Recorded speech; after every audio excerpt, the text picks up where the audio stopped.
Hello friends. तो देखिए इस वीडियो में मैं आपके साथ जो आर के नारायण का एक बैचलर ऑफ आर्ट्स है उसको डिस्कस करूँगा। सबसे पहले मैं आपको ये बताऊँ कि ये नोवेल जो है 1937 में पब्लिश किया गया है। ये एक एक नोवेल है ट्रायलॉजी में से, इसमें 3 नोवेल लिखे गए हैं। स्वामी एंड फ्रेंड्स 1935 के लगभग अप्रॉक्सिमेट पब्लिश हुआ है वो। ये 1937 में हुआ है। जो ये क्या नाम है बैचलर ऑफ आर्ट्स है, और फिर 1939 में फिर एक और हुआ है इंग्लिश टीचर के नाम से, ठीक है। ये नोवेल इंपॉर्टेंट क्यों है इतना? सबसे पहले तो इसकी आप डेट देखिए कि 1937 में पब्लिश हुआ है। और आर के नारायण जो हैं बहुत फेमस लेखक हैं। वो 3 लेखकों में से फेमस हैं। इंडिया के 3 लेखक बहुत पसंद है। मैं ये नहीं कह रहा कि राजा रवींद्रनाथ टैगोर फेमस नहीं है, लेकिन वो ये 3 लेखक में से एक लेखक है। मुल्क राज आनंद, राजा राव और ये आर के नारायण नोवेल। राजा राव का कांथापुरा लिखा हुआ है, ठीक है। तो ये बैचलर ऑफ आर्ट्स, जैसा कि टाइटल से ही आप समझ पा रहे हैं कि कोई बीए का स्टूडेंट्स है ना, कोई बीए का स्टूडेंट है। तो कौन बीए का स्टूडेंट है? चंद्रयान बीए का स्टूडेंट्स है। बैचलर ऑफ हिस्ट्री, वो बीए इन हिस्ट्री परस्यू कर रहा है, वो बैचलर ऑफ आर्ट्स में परस्यू कर रहा है, वो हिस्ट्री का स्टूडेंट है, फाइनल ईयर का स्टूडेंट है। अब देखिए इसमें है क्या, इसमें ये है कि इसमें बहुत सारी बातों पर कमेंट किया गया है। फैमिली पर कमेंट किया गया है, सोसाइटी पर कमेंट किया गया है, हिंदू रीति रिवाजों पर कमेंट किया गया है कि हिंदू रीति रिवाजें हैं कैसे। सोसाइटी से जो सोसाइटी को एक्सपेक्टेशन होती है पढ़े लिखे लड़के से, ये जब कोई ग्रेजुएट करता है तो उसे, और जो कि क्या नाम है, ग्रेजुएट जो स्टूडेंट्स होते हैं उनका नेचर कैसा होता है ना। अब जैसे मान लीजिए सारे लोग पढ़ते हैं, हम इंग्लिश पढ़ते हैं, हम कॉलोनियल पीरियड पढ़ते हैं, हम ब्रिटिश ने कितना एक्सप्लॉइटेशन किया उसके बारे में हम सब कुछ पढ़ते हैं। तो इसमें बहुत सारे करेक्टर हैं, जैसे वीर स्वामी, नेटसन, ठीक है, प्रोफेसर ब्राउन और राजावाचार्य एक प्रोफेसर है उसमें हिस्ट्री के। तो देखिए ये वाली बात है कि सबसे पहला जो नोबल मतलब ओपनिंग हुआ है ना, होती है ना वो इस तरीके से, नेटसन जो है वो सेक्रेटरी है लिटरेरी क्लब का। तो एक डिबेट होनी होती है जिसका टॉपिक ये है कि अगर दुनिया में कत्ल किए जाएँ तो हिस्टोरियन का कत्ल सबसे पहले होना चाहिए। अब उसको चूँकि कोई लड़का नहीं मिल रहा होता है कि कौन बोले वहाँ, इसलिए वो इसको चुनता है, इसको चंद्रयान को, ठीक है। ये जो चंद्रयान को चुनता है तो उसमें ये कहता है नहीं भाई मैं नहीं कर पाऊँगा, मेरा तो जो प्रोफेसर है मैं उसी का स्टूडेंट हूँ, वो आएगा मुझको कच्चा चबा जाएगा, मुझ पे क्यों ऐसा ऐसे, तो अपना टॉपिक बदल लेना भाई। वो कहता है नहीं नहीं भाई मैं टॉपिक नहीं बदलूँगा, तुझे आना है। अच्छा ठीक है, ये हो जाती है। कुल मिला के क्या होता है कि वो डिबेट में बोलता है, प्रोफेसर ब्राउन आते हैं और सब ये है। प्रोफेसर ब्राउन प्रिंसिपल है उसके एक कॉलेज में, एक प्रिंसिपल की पोजीशन होती है। तो वो उसकी जो डिबेट है वो सबसे फर्स्ट होती है, मतलब उसे फर्स्ट पे पहुँचता और उसे विनर उसका वो डिक्लेयर कर दिया जाता है, ठीक है। यहाँ से आगे घर पे बात होती है, सब धीरे-धीरे करके पूरा टाइम जो रहता है उसको टेंशन होती है कि एग्ज़ाम आ रहे होते हैं, ये सब में होगा। अब ये सारी कहानी नॉर्मल लाइफ़ की तरह चल रही होती है। आएगा, मूवी देखने जाता है, उनके साथ स्मोकिंग करता है, वो टाइम करता है, पान चबाता है। अरे ऐसे ही जैसे लाइफ़ मस्त, थोड़ी-सी बिना केयर फ्री, कभी-कभी टेंशन, कभी केयर फ्री, इस तरीके से चल रही होती है उसकी लाइफ़। एक दिन क्या है कि वो ऐसे घूम रहा होता है वहाँ, तो उसे एक लड़की मिलती है मालती नाम की। उसे मतलब उसकी नज़र पड़ती है उस पे, वो दैट कि वो अपनी किसी बहन के साथ खेल रही होती है, 14-15 साल की लड़की होती है। तो क्या है कि ये उसे देखते ही ये सोचता है कि he fell in love with that girl. अब ये घर पे आके क्या करता है कि उससे अपने घरवालों से मतलब ये परेशान सा रहता है, तो घरवाले पूछते हैं क्या बात है? तो ये फिर ये पता लगाता रहता है, रोज़ लड़की को देखता रहता है कि ऐसे करके इसे एक महीना ऐसे-ऐसे गुज़र जाता है। ना उस लड़की से कोई बात होती है, ना कुछ नहीं होता है। ये अपने घर पापा के पास आता है, बात करने की कोशिश करता है, तो बात नहीं कर पाता है, फिर चला आता है, ठीक है। उसके बाद फिर पिताजी से बात करता है जाके कि पिताजी मुझे ऐसे-ऐसे बात शादी करनी है, कि किससे शादी करनी है, कि ऐसे। तो ये पूछते हैं वही लड़की क्यों है? मालती नाम की लड़की है वही क्यों है? तो ये कहता है नहीं मैं उससे I am in love with her, ऐसे करके मम्मी को बता पड़ता है। तो मम्मी कहती है कि अरे दहेज की बात है, आजकल के ऐसे हैं ये लोग, ये चाहते हैं कि सुंदर लड़की मिल जाए, पैसा देना ना पड़े, इस तरीके की बात। अब चूँकि घर वाले राज़ी कर लेते हैं ये, क्योंकि अच्छा देखिए घर वालों के बारे में भी आप कह सकते हैं कि जो वेल सेट, ये एक प्रोफेसर, ये सॉरी जज का, रिटायर्ड जज का बेटा है, अच्छे खासी इसकी जो फैमिली है वो सेटल है। घर वालों को बहुत ज़्यादा टेंशन होती है कि क्या करेगा बच्चा। ओबीडियंट है ये चंद्रयान, लेकिन थोड़ा सा उलझा हुआ है। अब क्या बात है कि अब ये बात आती है कि इधर से रिश्ता क्यों भेजा लड़के वाले, लड़की की साइड, तो ये वाली बात होती है। अब क्या क्या करते हैं कि इसकी मम्मी जो है फिर एक पंडित को बुलाती है ना, गणपति शास्त्री गल पंडित का नाम है। उसको बुलाया जाता है कि ऐसे-ऐसे, तो बिना टाइम वेस्ट करते उसकी मम्मी कहती हैं कि आप जाओ, ऐसे-ऐसे करके बात है। तो वो पंडित जाता है वहाँ और बताता है इनको लौट के कि वो आपके कुछ मतलब रिलेटिव हैं। ऐसे करके शादी की बात पक्की हो जाती है, दहेज की बात पक्की हो जाती है कि 2000 रुपये के अलावा दहेज मिल जाएगा। घर वाले सैटिस्फाइड हो जाते हैं। अब कुंडली की बात आती है। जब कुंडली की बात आती है तो कुंडली इन दोनों की मैच नहीं खाती। कुंडली मैच क्यों नहीं खाती? क्योंकि कुंडली में इसे मंगल दोष मिल लगा होता है। मंगल दोष क्या होता है? मंगल दोष वो दोष होता है जिसमें कि अगर लड़का से लड़की शादी कर लेगा तो लड़की की डेथ हो जाएगी। इस वजह से उसके घर वाले इस बात को मानते नहीं हैं। हालाँकि जो इसके पिताजी हैं, चंद्रयान के पिताजी हैं, वो भी इन बातों को भी यकीन नहीं करते। लेकिन क्या करें?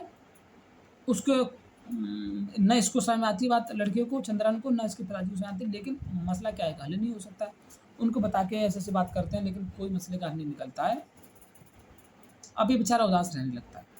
इसको ये टेंशन हो जाती है। पेपर देता है, जो भी कुछ होता है, उसे कुछ बात नहीं अच्छी नहीं लगती है इसे। ग्रेजुएशन कंप्लीट हो जाती है। ये फिर बॉम्बे चला जाता है। अब कहता है कि दुनिया में कुछ नहीं है ये। बॉम्बे जाके फिर ये संत बन जाता है, सन्यासी, मतलब वहाँ जाके सन्यास लेता है कि ये कहीं नहीं है। तो इसकी जो ये लाइफ़ है ना, इसकी इस जो इस नोवेल में मेन चीज़ है वो यही है कि ये सन्यासी हो जाता है। इसका ज़िंदगी से बिल्कुल मोह-माया खत्म हो जाती है इसकी। ये घूमता है, घूमते हुए से अपने आप फिर इसका माइंड अपने आप ही चेंज होता है। इमोशनल जो स्टेट होती है, मेंटल स्टेट होती है, तो कुछ चेंज होती है इसकी कि मुझे करना क्या है आखिर ज़िंदगी में। एक गाँव में ऐसे ही दर-बदर ये भटक रहा होता है, तो क्या है कि कहीं लोग इसे मिलते हैं, ये मौन व्रत रख लेता है, बात नहीं करता है। तो वो लोग कहते हैं, "अरे! सही, ये तो बहुत इंटेलेक्चुअल बंदा है ना?" तो इसकी रिस्पेक्ट करते हैं, बहुत करते हैं। तो ये मतलब इसे ये लगता है कि नहीं, मेरे को करनी चाहिए अपनी ड्यूटी के लिए। ये फिर इसके अंदर से डिज़ायर पैदा होती है अपने आप को ड्यूटी के लिए। फिर ये दोबारा किस तरह कर के आता है अपने घर, दोबारा से लाइफ़ को सेट करने की कोशिश करता है। इसे इत्तेफ़ाक से जॉब भी मिल जाती है इसके अंकल-वंकल की वजह से, ठीक है? अब फिर इसकी शादी की बात आती है, तो एक लड़की, हालाँकि शादी करना नहीं चाहता है, लेकिन इसकी फिर एक लड़की, सुशीला नाम की लड़की से इसकी शादी की बात हो रही होती है। तो ये कहता है चलो हम देख आते हैं, फैमिली राज़ी होती है तो। तो ये लड़की को देख के आता है, तो लड़की बहुत मतलब खूबसूरत होती है, तो इसे पसंद आ जाती है, तो ये शादी के लिए बात राज़ी हो जाता है उससे। अब क्या है कि फिर ये ऐसे ही कहानी चलती है। तो मतलब ये उधर से लेटर आ रहे होते हैं, क्योंकि उस टाइम पे लेटर ही का कम्युनिकेशन था। तो इसे जब लेटर नहीं मिलता है उस लड़की का, तो फिर ये उसके लिए परेशान हो जाता है। अच्छा, लास्ट में बस ये है, देखिए ये जो लास्ट में, देखिए मैं आपको वो पढ़ के सुना दे रहा हूँ। ये जो नोवेल है मेरे पास है, देखिए ये रहा, ये किताब है। ये किताब है, आपको शायद ये ऐसे उल्टी, 1 मिनट रुक जाइए, हाँ, उल्टी आपको दिखेगी नहीं, ठीक है? ये ग्राहम ग्रीन की पब्लिशिंग की वो है, ठीक है? आपके पास दूसरी किताब हो सकती है, लेकिन ये 166 पेज का नोवेल है ये। बहुत बड़ी किताब नहीं है, ठीक है? तो ये वहाँ से साइकिल लेके मोहन जो इसका फ्रेंड है, वीर स्वामी भी इसका फ्रेंड है, ठीक है? और मोहन भी इसका फ्रेंड है, रामू भी इसका फ्रेंड है। तो ये लोग, वीर स्वामी नेचर तो कुछ नहीं है, मतलब वो अंग्रेज़ों के बहुत खिलाफ बोलता है, और एक उसमें वो कर देता है उनको, डिबेट में उनके बहुत उनका उनका रियल नेचर बताता है, ठीक है? तो देखिए, मैं आपको एक लास्ट का सेंटेंस पढ़ रहा हूँ, जो इस किताब में लास्ट में जो सेंटेंस दिया गया है कि but then it is a poet's business, but then it's a poet business only to ask question, he can not always expect an answer. मतलब सवाल करना एक पोएट का बिज़नेस है, हमेशा उसे जवाब मिले ये ज़रूरी नहीं, या फिर एक्सपेक्ट नहीं किया जा सकता। इसका मतलब ये है कि इसका मतलब क्या है? देखिए, मुझे जो लगता है, मैं अपने अगर आपको इंटरप्रेट करने के लिए बताऊँ, तो मैं ये कह सकता हूँ कि ना उसे मालती मिलती है, ना उसे सुशीला मिल पाती है। दोनों लड़कियों में से कोई नहीं मिलती है। तो कहने का मतलब ये है कि हमारी कुछ डिज़ायर होती हैं, कुछ पूरी हो जाती हैं, कुछ पूरी नहीं होती हैं। लेकिन हमें ड्यूटीफुल रहना, ड्यूटी के लिए कर्तव्यपूर्ण अपनी ज़िंदगी व्यतीत करना ही हमारी लाइफ़ है। लिटरेचर जो है, लिटरेचर पढ़ने के लिए नहीं है, पढ़ने के लिए है, लेकिन ये जीने वाली कला है। हम किसी स्टोरी को पढ़ते हैं, चाहे हम राजा राव का कांता पढ़ें, चाहे कोई भी पढ़ें, तो हमारे मन में ये सवाल आता है कि इससे हम क्या सीखते हैं? वो ज़िंदगी का वो मकसद महत्वपूर्ण है। उसी तरीके से आप चंद्रयान की ज़िंदगी को देखेंगे, एक अच्छे खासे परिवार का लड़का है वो। लाइफ़ का फैमिली का कोई प्रेशर नहीं है उसके पास, लेकिन समाज का इतना प्रेशर होता है उसके उसके ऊपर कि सोसाइटी उससे इतना एक्सपेक्ट करती है कि उसे कुछ ना कुछ ज़िंदगी में करना ही करना है।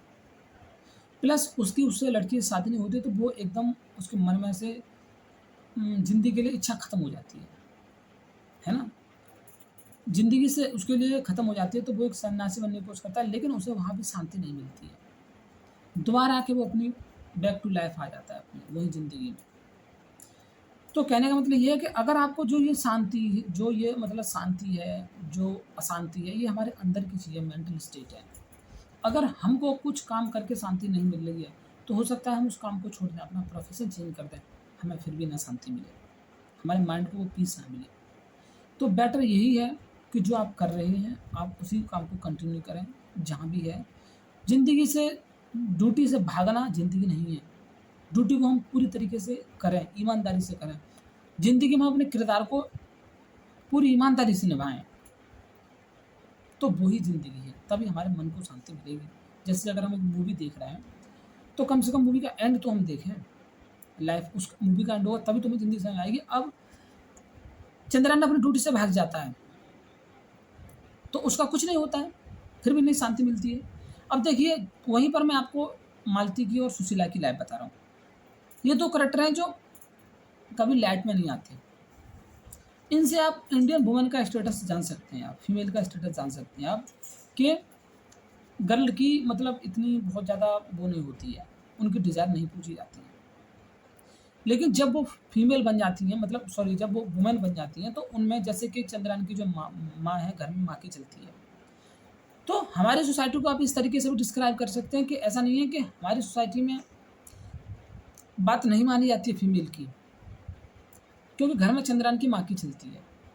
उधर उनके जो पिताजी हैं, वो भी मालती के जो पिताजी हैं मतलब उनको वो अपनी लड़की का भविष्य देख रहे होते हैं कि जब लड़की खत्म हो जाएगी तो क्या फ़ायदा है इस शादी करने से।